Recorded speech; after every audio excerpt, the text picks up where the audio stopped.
अपने आस्था केंद्र को श्रद्धा वंदन।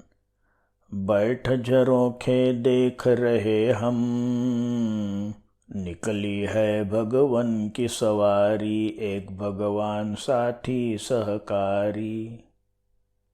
शास्त्रों में अनादि, सादि, शांत, अनंत ऐसे शब्द आते हैं। इनका कुछ परिचय कर लेंगे।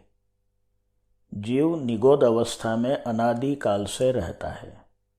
यह उसकी अव्यवहार राशि की दशा है। जब वातावरण अनुकूल हो तब अकस्मात से निगोद अवस्था का जीव जड़ का संयोग करके शरीर धारण करता है। अब वह व्यवहार राशि का जीव कहलाता है। व्यवहार राशि में जीव 14 राजलोक और 84 लाख जीवायोनि में यात्रा करता है।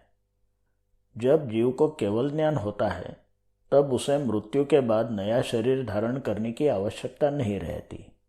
वह निर्वाण अवस्था में पहुंचता है। इसके बाद जीव अनंत काल तक निर्वाण अवस्था में रहता है। जिसकी कोई शुरुआत यानी आदि नहीं हुई वह अनादि कहलाता है। जिसकी शुरुआत होती है वह सादि, स और आदि कहलाता है।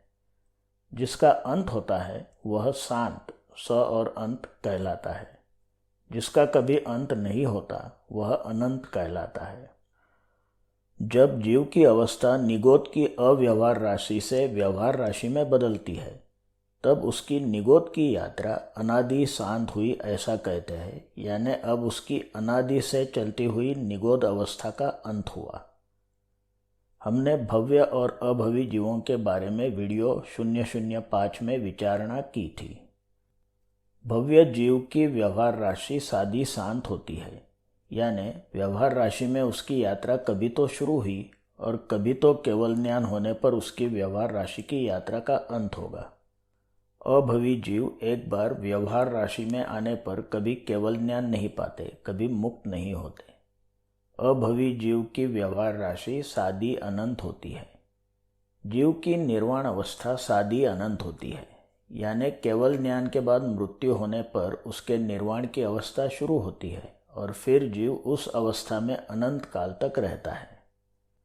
इस तरह भव्य जीवों की निगोद से निर्वाण की यात्रा अनादि से अनंत की होती है और व्यवहार राशि की यात्रा सादी शांत होती है।